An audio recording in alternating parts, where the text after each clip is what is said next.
Seja bem-vindo à última parte da nossa aula 2 de pesquisa operacional, em que estamos abordando a programação linear. Nós abordaremos nessa última parte algumas terminologias de solução de programação linear e também algumas hipóteses importantes para trabalharmos os problemas com a programação linear. Temos algumas terminologias importantes também para as soluções do modelo. Solução viável é aquela que satisfaz todas as restrições. Neste caso aqui, ó, todos os pontos que estão dentro da região factível são pontos que satisfazem as restrições. Não quer dizer que eles são os pontos de solução ótima. São apenas pontos que vão satisfazer todas as restrições. Por exemplo, aqui nós temos os pontos 2, 3 e o ponto aqui 1, 4.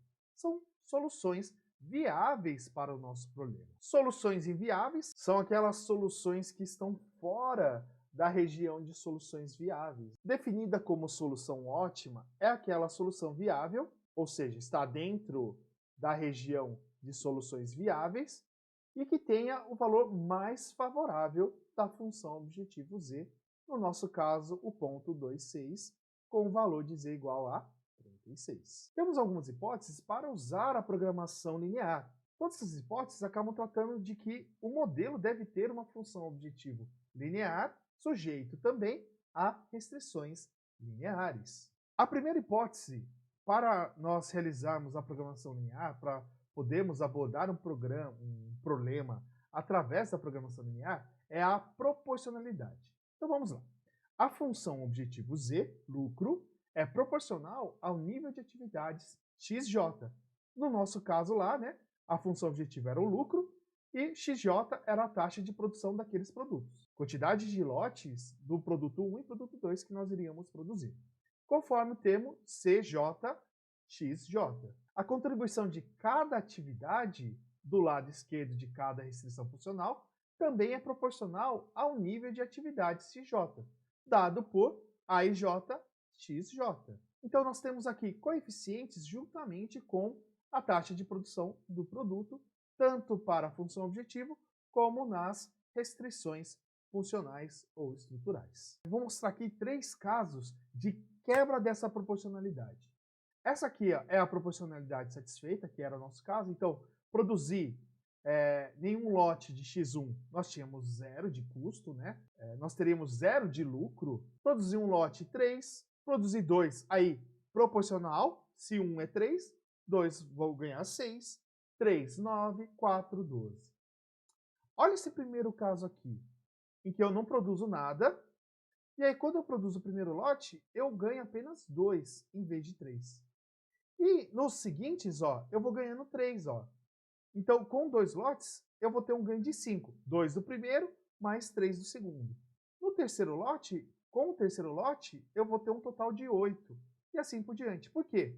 Neste caso 1, nós tínhamos um custo inicial de $1.000, por exemplo, para fazer a compra dos equipamentos, para produzir esse produto 1 e produto 2. Nós vamos aí ter uma pequena quebra de proporcionalidade nesse caso 1. Olha o que acontece aqui, ó.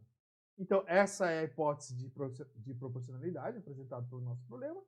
Com aquele custo inicial lá de 1.000, eu estou devendo, né, sem produzir nenhum lote, eu estou devendo $1.000 para poder fazer a produção, aí para poder começar a produzir os meus lotes. O caso 2 é muito interessante. Então, ó, com 0 você não tem nenhum ganho, com 1 você tem 3, porém com 2, em vez de você ganhar 3, você vai ganhar 4. Então, ó, de 0 para 1 eu ganhei 3, de 1 para 2 lotes produzidos, em vez de ganhar mais 3, eu ganhei 4. De 7 para 12, eu ganhei 5. Não temos uma proporcionalidade aqui por lote produzido. Nós não ganhamos 3 por lote. O meu ganho depende do número de lotes que eu estou produzindo. Podemos atribuir isso ao lucro marginal crescente. O que pode ocasionar esse lucro marginal crescente? Uma economia de escala. O que é essa economia de escala? Por exemplo, o melhor aproveitamento do maquinário. Às vezes o nosso maquinário ele consegue, de forma mais eficiente, produzir lotes maiores. O aprendizado dos trabalhadores. O trabalhador que está há muito tempo naquele mesmo processo, ele acaba criando estratégias para aumentar a sua produtividade. E aí desconto, por exemplo, na compra de insumos em escala. Se eu pego e compro uma pequena quantidade de insumos ou uma grande quantidade de insumos, na grande quantidade eu consigo brigar aí por descontos, por valores mais baixos. Isso faz com que o meu lucro marginal cresça. Dessa forma, a nossa curva vai ficar assim, ó. Ela não vai ficar uma reta bonitinha. O que acontece aqui no caso 3? Então, ó, produção de 0 é 0, produção de 1 eu ganho 3, da produção de 2 eu ganho 5. Na produção de 3 eu ganho 6.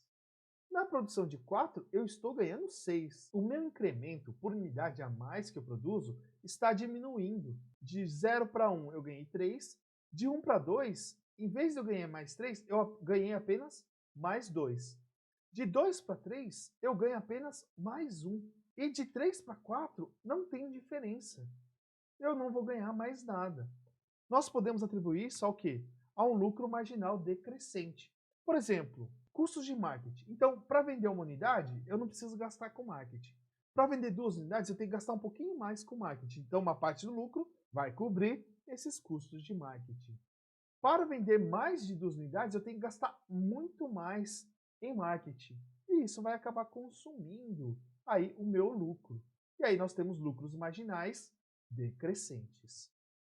Olha o formato dessa curva decrescente, também é uma situação em que nós temos a violação da hipótese da proporcionalidade, onde a programação linear ela não consegue, tem dificuldades em modelar situações desse tipo. Então, o primeiro ponto, para usar a programação linear, nós precisamos verificar essa condição de proporcionalidade. Uma segunda hipótese é a hipótese de aditividade, em que toda função em um modelo de programação linear é a soma das contribuições individuais das respectivas atividades. Então nós temos aqui, ó, a função objetivo que nós definimos lá na Glasgow era 3x1 mais 5x2. Então é a somatória das contribuições individuais das respectivas atividades. As restrições também, ó, 3x1 mais 2x2. Então, essa também é uma hipótese importante para usarmos programação linear e lidarmos com determinada situação. Outra hipótese é a divisibilidade, em que as variáveis de decisão, a quantidade produzida de cada produto, né, podem assumir quaisquer valores, inclusive valores não inteiros, que satisfaçam as restrições funcionais e de não negatividade. Por exemplo, produzir 2 lotes e meio é algo viável de nós realizarmos dentro da nossa indústria. Os valores x1 e x2 podem assumir aí valores fracionários, não apenas valores inteiros. Nós temos a hipótese de certeza, em que o valor atribuído a cada parâmetro de um modelo de programação linear é assumido como uma constante conhecida. Vamos voltar à forma padrão.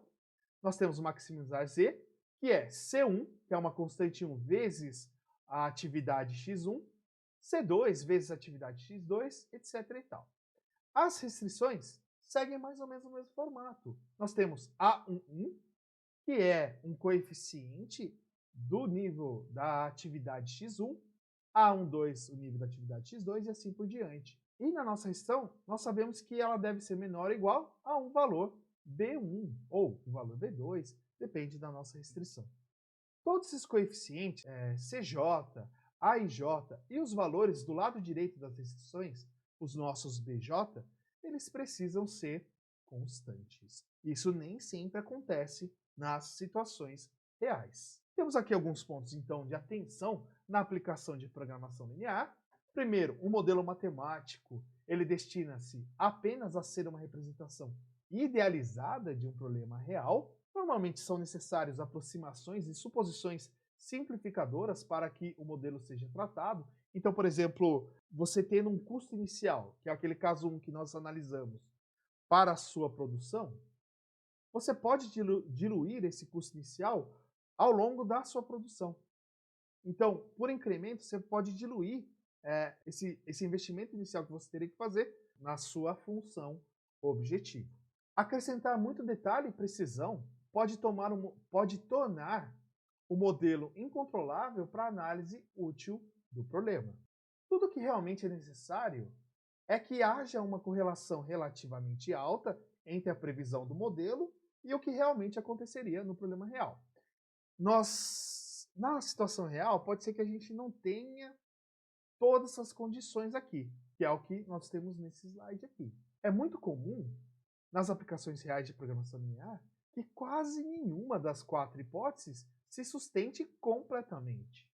Ocorre muito, por exemplo, com a hipótese da certeza, de forma que a análise de sensibilidade normalmente é uma exigência para compensar a violação dessa hipótese. Se qualquer uma dessas hipóteses for violada de forma significativa, então há disponibilidade de uma série de modelos alternativos úteis em vez da programação linear. Nós temos uma desvantagem quando usamos esses outros tipos de modelo, porque os algoritmos disponíveis para solucioná-los não são nem de perto poderosos como aqueles disponíveis para programação linear. Nós vamos ver um desses algoritmos, é o algoritmo simplex, na nossa próxima aula, embora essa diferença seja pequena em alguns casos. Em algumas aplicações, o poderoso método da programação linear, ele é usado para uma análise inicial, e depois se utiliza um modelo mais complexo para o refinamento dessa análise. Então, apesar de nós não conseguirmos aplicar a programação linear nos nossos problemas, uma análise inicial pode ser feita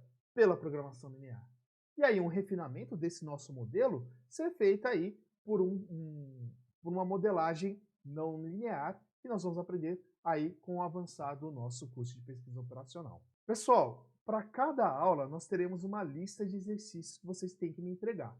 Então, depois da postagem dessas aulas, vocês terão, então, até 15 dias para entregar essa primeira lista de exercícios 1. Lembrando que as condições para aprovação na nossa disciplina são 2. Primeiro, você tem que entregar pelo menos 70% das listas de exercício. Segundo, aí é uma questão de nota. Ter aí uma média acima de 5 para poder passar. Recadinhos finais para a gente encerrar a nossa aula. Dentro do Classroom, nós temos um material que é um fórum de dúvidas. Então, é um material que vai estar escrito assim, Fórum de Dúvidas da aula 2. Vocês podem usar os comentários desses fóruns de dúvidas para tirar dúvidas. E aí eu vou respondendo lá também no fórum e a gente cria aí um fórum para a gente poder discutir, para vocês não precisarem ficar perguntando a mesma coisa. Então, às vezes você tem uma pergunta e também é dúvida de algum colega seu, posta lá e eu vou colocar daí a resposta lá para que todos tenham acesso à mesma. Ok? Um abraço, gente, e até a próxima. Tchau, tchau!